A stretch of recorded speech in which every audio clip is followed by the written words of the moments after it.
Cancer patient मायूस मत हो कि हमें कैंसर हो गया और हमारी लाइफ खत्म हो गई, ऐसा नहीं है। बहुत बड़ा रोल है फिजियोथेरेपी का इन कैंसर पेशेंट में। आपके मसल वीक हो जाते हैं, वो कवर करते हैं। उर्दू पॉइंट की वीडियोस देखने के लिए हमारा चैनल सब्सक्राइब कीजिए और बेल के आइकन पर क्लिक कीजिए ताकि आप हमारी तमाम आने वाली वीडियोस से बाखबर रह सकें। बिस्मिल्लाहिर्रहमानिर्रहीम। मेरा नाम डॉक्टर मोहम्मद आमिर सईद है। By profession I am physical medicine and rehabilitation specialist हूँ। मैं हेड ऑफ़ द डिपार्टमेंट हूँ हमजा हॉस्पिटल में एंड शेखजाद हॉस्पिटल लाहौर में। सबसे पहले तो आपको मैं बताऊँगा कि डीपीटी है क्या, doctor of physical therapy. Doctor of physical therapy ऐसा नहीं है कि इसमें जस्ट बाजू की 2 एक्सरसाइजें करवा दी, बाजू को हिला दिया, मूवमेंट करवा दी। फिजियोथेरेपी एक बहुत बड़ी फील्ड है।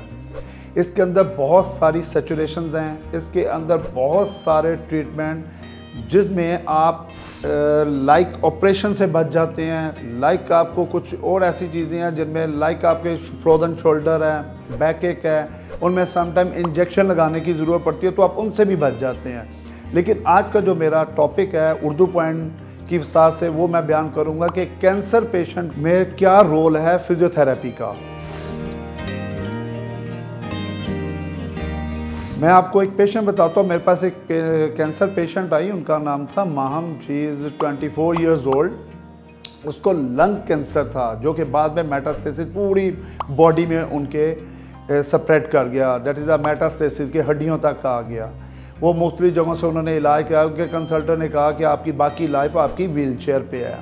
लेकिन ये जो आज का मैसेज ये है वो पहुंचाने वाला कि कैंसर पेशेंट मायूस मत हो कि हमें कैंसर हो गया और हमारी लाइफ ख़त्म हो गई, ऐसा नहीं है। ये मैं इसलिए पेशेंट का रेफरेंस दे रहा हूँ कि अल्लाह ताला ने कोई मर्ज ऐसा पैदा नहीं किया जिसका इलाज ना हो। डॉक्टर साहब ने तो ये कहा कि आप व्हील चेयर पर रहेंगी। वो रेफर्ड होके मेरे पास आई। वो बिल्कुल उनके लोअर लिम्ब, दोनों टांगें उनकी बिल्कुल काम नहीं कर रही थी। वो चलना खड़ा होना मुश्किल था, टांग हिलाना मुश्किल था। आफ्टर फिजियोथेरेपी हमने उनको प्लान बनाया, उनको सारा ट्रीटमेंट, उनकी पूरी रिकॉर्डिंग की कि कौन कौन का मसल कहाँ कहाँ प्रॉब्लम दे रहा है। हमने उनका पूरा एक पैटर्न तैयार किया। उसके बाद हमने उनका ट्रीटमेंट शुरू किया। जब हमने उनका ट्रीटमेंट किया तो आज वही पेशेंट नमाज रेगुलर पढ़ रही है, नॉर्मल वे में पढ़ रही है, वॉक कर रही है। वो एक लफ्ज़ ज़रूर बोलती थी कि डॉक्टर साहब मेरी 3 माह की बच्ची है, कि मैं इसको गोद में उठा सकूंगी। आज अल्हम्दुलिल्लाह वो अपनी बच्ची को गोद में उठा के घर के काम करती है।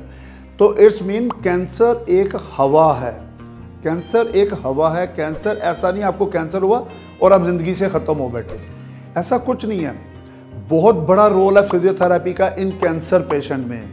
आपके मसल वीक हो जाते हैं, वो कवर करते हैं। आपके जॉइंट स्टिफ हो जाते हैं, वो नॉर्मल हो जाते हैं आफ्टर फिजियोथेरेपी।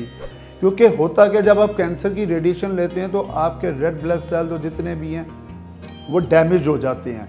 आपके मसल वीक हो जाते हैं दवाइयाँ खा के, लेकिन मसल डेड नहीं होता।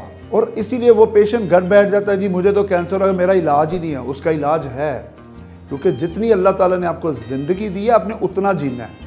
तो इसका मतलब आप अपना इलाज करवाएं। जब उस बच्ची ने भी इलाज करवाया, आज वो अपनी नॉर्मल लाइफ में गुजर रही है। इसी तरह मेरे पास एक पेशेंट आए, उनके पूरी बॉडी का उनको भी कैंसर था। उस पेशेंट को राइट शोल्डर उसका बिल्कुल काम नहीं कर रहा था। जब हमने उनको भी ट्रीट किया, आज वो पेशेंट की पेन वो बल्कि अपना टोनोफ्लेक्स पी मेडिसिन वो सुबह दोपहर शाम ले रहे थे। ओपियम बहुत ज़्यादा यूज़ कर रहे थे। ओपियम जस्ट लाइक जिसको फीम कहते हैं, वो कहते थे इसके बगैर मैं रह ही नहीं सकता, मुझे डॉक्टर ने रिकमेंड किया। आज उस पेशेंट की ओपियम भी ख़त्म हो गई आफ्टर फिजियोथेरेपी। उसके बाजू की मूवमेंट तकरीबन 80% रिकवर कर गई। उसकी सर्वाइकल की पेन रिकवर कर गई। तो इट्स मीन कैंसर को भी ट्रीट किया जा सकता है, उनके भी मरीज़ों को। तो लिहाजा ऐसा कुछ नहीं है। अगर आपको, मैं उर्दू पॉइंट की तरफ से लोगों में ये बात पहुंचाना चाहता हूं, अगर आपको कैंसर है और आप मेडिकेशन पे हैं और उसके अलावा आपके जॉइंट्स में प्रॉब्लम है, आपके मसल में प्रॉब्लम है, आपके चलने फिरने में प्रॉब्लम है, तो आप ज़रूर किसी फिज़िकल थेरेपिस्ट के पास जाएं, अपना ट्रीटमेंट करवाएं और आपको अल्हम्दुलिल्लाह एक अच्छा ट्रीटमेंट मिलेगा। फिजियोथेरेपी मैंने पहले भी बताया कोई एक्सरसाइज नहीं है, इसमें बहुत एक्सपेंसिव मोडेलिटीज़ आ गई हैं। वो बहुत मतलब पाकिस्तान में बहुत कम अवेलेबल हैं। तो हमारे अल्हम्दुलिल्लाह सेटअप में हमने वो सारी मोडेलिटीज़ इंस्टॉल करवाई हैं और अल्हम्दुलिल्लाह हमारे पेशेंट भी कवर करते हैं। उर्दू पॉइंट की ये वीडियो आपको बहुत अच्छी लगेगी। हमने आपकी रहनुमाई की जस्ट उर्दू पॉइंट की तरफ से। मैं आपसे एक रिक्वेस्ट करूंगा, आप इनके चैनल को ज़रूर सब्सक्राइब किया करें, क्योंकि ये लोगों में बहुत हेल्थ की अवेयरनेस दे रहे हैं और हमारी तरफ से जब हम आके यहाँ बताते हैं तो उन लोगों तक ये मैसेज आता है उर्दू पॉइंट की तरफ से कि वो जो लोग मायूस होकर घर बैठे हैं वो अपने इलाज के लिए जाते हैं तो अपनी एक नई ज़िंदगी में आ जाते हैं। अल्लाह ताला सबको सेहत दे, तंदुरुस्ती दे और उनकी बीमारियाँ दूर करे। अस्सलाम वालेकुम।